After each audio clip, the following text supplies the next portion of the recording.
Hey everybody, what is going on? Hexlex here. Got another Pokemon Pocket video for you. Sorry it's been a few days since my last upload. I don't really have a schedule for this channel, so I've kind of just been playing it a little bit more loosely. And I've covered a lot of the main deck profiles I want to cover, like pretty much all of them that we've seen even here on this tier list. So, with a couple of exceptions that I still want to cover, kind of like Pidgeot and Machamp. But anyway, I figured we'd go ahead with a tier list. I did get at least one comment, maybe even a couple, asking if I could do a tier list video, and yeah, definitely. I have experience with, as I mentioned, all but a literal handful of these decks. So, I've also, of course, been poring over some tournament results to see where everything's going to end up slotting. So I have here 25 decks. This is pretty representative of just about any deck you could be likely to run into in, Pokemon Pocket's metagame out there.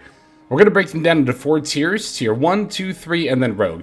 This is how I do it for other TCG videos, like for my main channel with Yu-Gi-Oh! Master Duel. Tier 1, going to be the best of the best. These decks consistently win and top a lot of tournaments. Tier 2 decks are very, very viable and definitely still get tournament wins and tops, just not quite as much as Tier 1. Tier 3, you'll see them like a little bit less often on tournaments, but maybe a little more often on ladder. And then Rogue decks. Rogue decks are ones that, while you could top a tournament in theory with this deck, it would be quite difficult because of how weak the deck is relative to the rest of the format. So now that we've got that established, let's go ahead and start breaking this down. We're going to start off with Aerodactyl EX, which I think is a very solid tier 2 deck in the meta right now. This is probably going to be my pick for the top tier 2 deck of the meta. It's really, really close whether or not this is tier 1, but I think it just needs a little bit more oomph in order to be tier 1. Here's the thing, right? I've said this before in my Aerodactyl EX video. I think of Aerodactyl EX more than anything as a variant of Marshadow. And I think what the deck is really looking for is just a more efficient Stage 1 attacker than Aerodactyl EX. The ability for Aerodactyl doesn't matter nearly as much as the fact that it's got 140 HP and can deal 80 damage on 2 energy. That's a pretty good rate for a Stage 1 EX. I think once ground slash fighting gets a better Stage 1 battler, then it'll probably replace Aerodactyl. Pidgeot. So Pidgeot I haven't tried yet personally, like I said before, but this deck has been putting up some amount of results.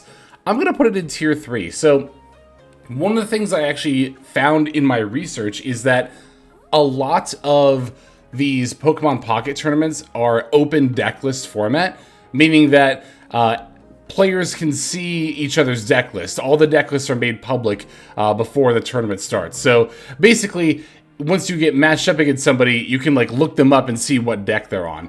I think this is a lot of the reason why Pidgeot EX hasn't been more effective in tournaments, or at least some of the reason. The deck isn't the most powerful, but for a deck like Pidgeot EX, which is on a very specific game plan, you can very easily play around it by not putting stuff in the bench if you know your opponent's on it. That's also kind of true of Aerodactyl too, by the way. If you know your opponent's on Aerodactyl, then you're definitely going to prioritize evolving on the bench as opposed to the active slot. Although, to be fair, most decks already evolve on the bench as opposed to the active slot. But I think even, other factors aside, Pidgeot EX is a very interesting deck, and I really do want to try it out. But I'm going to put it in tier 3, because it does, even if your opponent doesn't know what you're on, it does still require a little bit of luck and setup to get going. Blastoise EX, I think I'm also going to put in tier 3, a little bit below Pidgeot here. Blastoise is actually a pretty good deck. The problem is that Gyarados exists, and Gyarados is just kind of a much more efficient version of Blastoise. The advantage that Blastoise has is that its attack is a little more modular, the Hydro Bazooka. You can either deal 100 damage for 3 energy or 160 for 5, as opposed to Gyarados, who always has the rate of 140 for 4. But that said, Blastoise EX is also a Stage 2, so it requires a lot more setup than the Stage 1 of Gyarados. It's got, I think they have equal HP, but aren't they both 180? Either way, the difference between being a Stage 1 and a Stage 2 is honestly big enough. It really is, that I think Blastoise is going to end up being a tier 3 deck. Brock. Okay, so I was thinking a little bit about this one, actually. Where do I want to put Brock? I think... I'm going to put Brock in tier 2, only tentatively. I kind of want to put Brock in tier 3, though. Now, that might surprise you a little bit, because a Brock deck did win a tournament a couple of weeks ago with, like, over 1,500 players. And you might hear, you know, that and be like, how could a deck that wins a tournament that big only be tier 3? But just because a deck wins a tournament doesn't automatically make it tier 1, right? It just means that tier 3 decks are capable of winning tournaments. When it comes to power and consistency, there are definitely many, not a lot, but quite a few decks out there that are better than Brock in both fronts. But again, I think any deck on this tier list could take out a tournament. It just gets harder the further down the tier list you go. Still a little bit on the fence with this. I can see Brock being the bottom of tier 2. I'm going to leave it at the top of tier 3 for now. Mostly because, like, yeah, well, it did pretty well in that one big tournament. And then, you know, in a few smaller ones afterward, we saw a few people trying this list out. It didn't really have much emerging popularity. Like, you don't still see a ton of people trying out Brock right now. So I'm going to leave it there. Celebi EX is going to be the first deck I'll put on the tier 1 list. I'll give you a little bit of a spoiler and tell you in advance that this is going to be the bottom of the decks I'm going to put in tier 1. But yeah, the difference between Celebi and Aerodactyl, again, Aerodactyl is going to be the top of tier 2, is really not that great. Celebi is a very interesting deck. It's kind of this weird mix of aggro and energy setup, where, like, yeah, a lot of the times you definitely want their Superior to be online to get maximum damage on your Celebi, but a lot of the lists as time goes on are focusing less on Superior and more just having that as a nice bonus if it goes off. Your main attackers are not only Celebi, but also Executor EX. That's the thing about Celebi. Celebi, again, it has the potential to be an aggressive attacker, dealing 50 or sometimes 100 damage off of only 2 energies. Definitely not bad. But also does benefit from having a big energy setup with something like Superior. It's a very flexible card in that regard, and the fact that it's like RNG based, I think, is honestly the main thing that holds Celebi back from just being the best deck in the meta. Dragonite. I really, really like this deck, but this is definitely going to be the first Rogue deck here. So, again, Rogue does not equal bad. You could definitely still do well with a Dragonite deck, but it's going to be a lot harder, of course. I mean, we're talking about a stage 2 that requires 4 energy to attack. It requires energy of multiple different types. That's one of the biggest hurdles, honestly, to playing a Dragonite deck, is that you have to play both water and electric. And as somebody who's played a decent bit of Dragonite, there are some games, I can tell you, where you just don't get to go off because you just didn't... The game just would not give you, like, one energy or the other in time. So... Also, that combined with the fact that the attack, while strong, you don't get to pick where the damage goes. It's like, it's big and flashy, but is it good consistently? Not really. I do like the deck, but I'm going to keep it down there. Alright, next up we have Marshadow. So, this is basically going to be every Marshadow variant that's not on Aerodactyl. You'll see these a lot playing stuff like Primeape, or Farfetch'd, Mew EX, Hitmonlee, of course. So that's the style of deck that I'm more referring to. So I already alluded to this a little bit, but I really don't think that these non-Aerodactyl variants are that much different, or worse for that matter, than the non-Aerodactyl variants. Okay, you know what?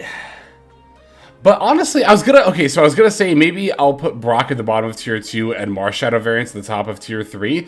But I actually think the Marshadow variants are performing better and are also more consistent than Brock. Marshadow is another great example of an aggro deck, which I think is quite good in this meta, where we are still seeing a lot of energy stall setup type of decks, right? Those are still gonna be a lot of what's towards the top of the tier list there.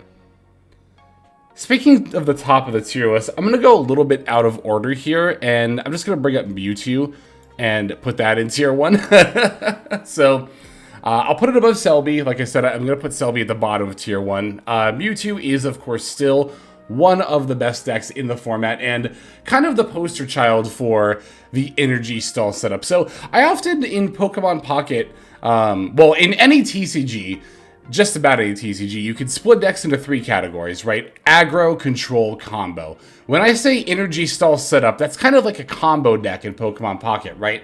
Celebi plus Serperior, Druddigon plus Gyarados, Weezing plus anything you're trying to stall set up with Weezing, right? And aggro decks tend to be very, very good against those kind of decks because they can beat them before they get online. Control, there's not a lot of control decks in Pokemon Pocket. There's a few out there, but... So I guess my main point here is that, like, the Mewtwo EX is very representative of the energy setup decks, and I think that is still one of the overwhelming factors of this meta, right? Just like the previous one before Mythical Islands was, can you beat a Mewtwo EX before it starts side driving you every turn, right? That's the kind of clock you're usually up against. All right. For Gengar EX, I'm going to put this in Rogue. Barely. I think this you can make an argument for this being tier 3. I just don't think it's quite the same level as these other decks. Gengar, unfortunately, I've noticed this a lot with a lot of Psychic Pokemon. Psychic is just one of those types where the best Psychic types are really, really good. And it's like, if like this ability and attack were on a Pokemon of a different type, I think there's a decent shot it could be, like, better than Rogue. But when it comes to playing Psychic types, it's like, okay, I could build up a Gengar and deal 100 damage for 3 energy and have this, like, niche little non-supporter ability, or rather, that your opponent can't use supporters. Or I could just Mewtwo and Side Drive people. You know, it's like, when you kind of compare it in that regard, it seems like the Mewtwo is just a much better option.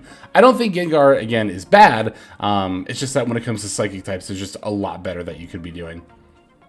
Greninja decks have been all over the place, especially lately. I'm going to put them in tier 2. Now, you've probably seen Greninja in Gyarados decks, but I'm not talking about Gyarados decks. I'm talking about decks that are more focused on Greninja. And because Greninja's ability, of course, doesn't require any energy, and also because the first 2 forms don't require any water energy to attack, you can pair Greninja with, like, almost anything. I've seen Greninja paired with, like, Marshadow stuff. I've seen Greninja paired with other water stuff. I've seen it paired with, like, colorless stuff, like maybe a Wigglytuff or something. Or, again, just going into a completely different type outside of water. That's also something I've seen. Well, again, as I said, I've seen it with, like, Marshadow, right? Mew EX is, again, also very popular in decks like this because of the genome hacking being entirely colorless. So I think there's quite a few options for Greninja. That flexibility is one of the things that makes it so good, I think. All right, Alakazam. I'm going to also put this in Rogue. Yeah, I'm going to put it in Rogue, but I'll put it above Gengar. There might be some people out there who are like, really, Alakazam and Rogue? But it plays so well against the Celebi meta. Although, to be fair, that was probably more a thing people were thinking when Mythical Island first came out. Because it's true, the Psychic attack on Alakazam, which deals more damage for each energy, does count double for Grass if Serperior is in play. I think Alakazam is a neat deck. There's a lot of different things you could pair it with. I see it with Hypno sometimes. I see it with, you know, a Mewtwo package sometimes. Jinx, of course, being having the same kind of Psychic attack as Alakazam, where it deals more damage per energy, makes that good too. But at the end of the day, you are relying on your opponent to place energy on the thing you want to KO, and as soon as your opponent kind of knows that you're on Alakazam and knows what's up, they're probably just going to wait until they can guarantee KO before putting that much energy on, right? So it's kind of a telegraph strategy, which I think is one of the things that sort of holds it back. Arcanine. Arcanine, I think, is a very solid tier 2 deck, but I think I'll put it... I think it's pretty comparable with the other Marshadow variants. I'll put it a little bit above. This is basically a faster version of, like, the Charizard deck. It's kind of like the fire mid-range deck, I suppose. You're still looking to use Moltres to set up stuff like Arcanine, but you're not going all in on something like a Charizard, right? But it's not quite as aggressive as Blaine. We're actually going to see both those decks here in a moment. But, yeah. Articuno EX. So this specifically is going to be that like 18 trainer deck, right? I'm going to put this in Rogue. I'm going to put it even below Alakazam, I think. It's really cute. It's a cute gimmick that you can play, like, you know, this standalone solid attacker and then 18 trainers. And there might still be yet a better standalone attacker that comes out at some point in the future, right? Like, especially for water, like a lot of the reason people play Articuno EX with 18 trainers is because you can play Misty and get some really gross setups. But who knows, maybe at some point in the future there will be either a better water, you know, EX basic, or there might be a better EX basic in another type with enough incentive to actually play it over Articuno in spite of the Misty, right? So, I guess this would be what I would qualify as a control deck. Like I said, there's not a lot of those in Pokemon Pocket, but Articuno EX is kind of that, so. But yeah, I do still think it is a rogue deck. Blaine, this is a very aggressive fire deck.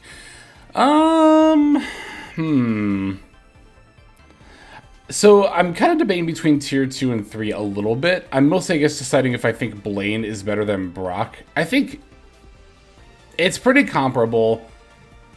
I could see an argument for Blaine being the bottom of tier 2. I could see an argument for Blaine being better than Brock. They're two very different decks. Brock, of course, being that combo kind of energy setup. Blaine being an extremely aggressive deck. I think Blaine is actually a little bit better than Brock, but I think I'll keep it in tier 2. Yeah. Blaine is a pretty good... I guess Brock is too, for that matter. These are both pretty good budget decks, too.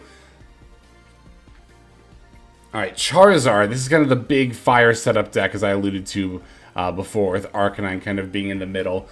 I mean, I'm going to put Charizard in tier 2, and I'll actually put it below Aerodactyl, because, like, it's funny, because before Mythical Island, I think Charizard was considered alongside Mewtwo and Pikachu to be just one of the 3 best decks in the format, but Mythical Island really did a sufficient job of shaking things up in that regard. And even though there's not like a lot of new stuff for fire outside of Volcarona, I think a lot of people are kind of now considering that maybe Charizard isn't the best thing to set up with Moltres. I think that's we've seen a more like steadily rising popularity of Arcanine over Charizard, and also people putting Arcanines in the Charizard deck. I can tell you that when I played Charizard deck, most of my wins were off the Arcanine and not the Charizard. So I can definitely see why people are starting to make this shift. Who knows, maybe on the next tier list, these two will even have their positions swapped and Arcanine will emerge as like the more prominent fire deck. That said, Charizard's Crimson Storm is still a pretty nice incentive to play a big energy setup strategy. 200 damage is enough to OTK, not one turn kill, but OHKO, right? That's one of Pokemon one-hit knockout. You can OHKO literally anything in Pocket with Crimson Storm. Nothing has greater than 200 HP inherently in this game, so that's pretty nice. Alright, Executor EX. So this is different from both Celebi and Venusaur. This is a much more aggressive grass deck. It's kind of like the equivalent of Blaine, but for grass. I think it's also going to end up in tier 3. It's a pretty comparable with Pidgeot, I think, in terms of power level. Again, even though those are pretty different decks. Yeah, like I said before, I was alluding to this with Celebi, but like, sometimes you just play that very aggressive grass strategy. Sometimes you even play Celebi in Executor EX, but without Serperior, because you're more using Celebi EX as a good standalone attacker that only requires 2 energy to start dealing damage, as opposed to trying to get a big combo where you're flipping 8 coins every turn, right? That tropical swing attack on Executor is pretty nasty. Guaranteed 40, sometimes 80 off 1 energy for a stage 1 attacker is really good. That's very aggressive. It can be online as early as turn 3 potentially. Koga. So Koga encompasses a few different variants, but we're pretty much talking about decks that use Coughing, Wheezing, and Koga as kind of like a stall setup, or sometimes part of your main win con, right? This is paired with a lot of things, like Wigglytuff sometimes, with other dark Pokemon like Arbok, or most commonly nowadays Scolipede. I've also heard of like the Wheezing Hypno deck, which is apparently pretty annoying to play against. Koga variants, It's funny. It's kind of like these other supporter base decks, Blade and Brock. I really think that Koga variants are close to being tier 2, but not quite there. Yeah, it's funny. I don't even intend to put all the supporter base decks right next to each other. This is kind of like where they happen to fall in terms of power level, I think. I think there's I don't know. It's like, I haven't seen quite as many Scolipede decks doing as well as I thought they would. You can maybe even make an argument for Koga to be a little bit lower than Brock, but I think that range is pretty good. Machamp EX. This is another deck I've kind of been thinking about trying, but haven't gotten around to yet. I think this is just another pretty decent tier 3 deck. Machamp EX, one of the reasons I haven't played it yet is it's kind of one of the most boring decks in Pocket. In that your attacks don't really do anything like unique. They just kind of deal damage. You just kind of do damage and that's it. So, Marowak EX.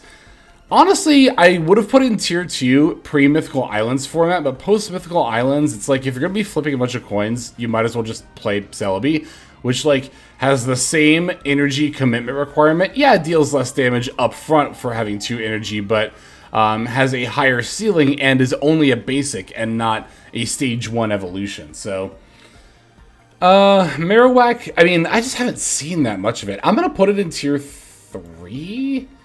I kind of want to put it at the top of Rogue, actually. I think that's where I'm going to put Marowak EX.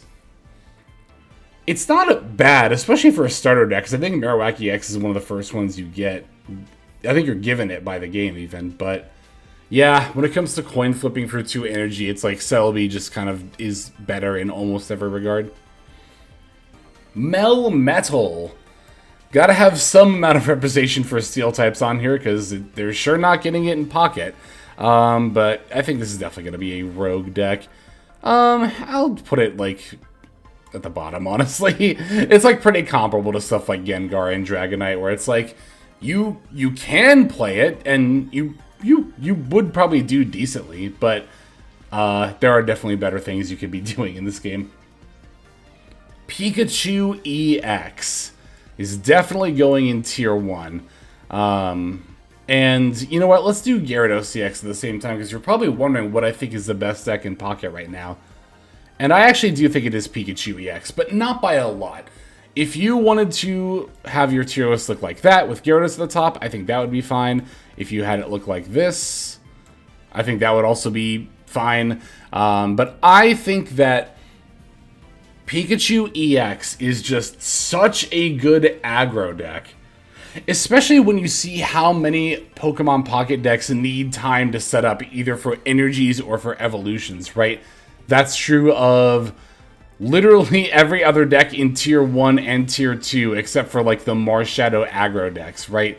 And Pikachu EX is just a faster aggro deck than Marshadow as well. It sets up more quickly, it can do more damage more reliably, yeah, the thing about Pikachu EX too is that both Pikachu and Zapdos being basic EX attackers that can, like, they just complement each other so well. The Zapdos' peck matters so much. It matters so much that you can throw out Zapdos as your first Pokemon and start dealing damage right away, especially for an aggro deck.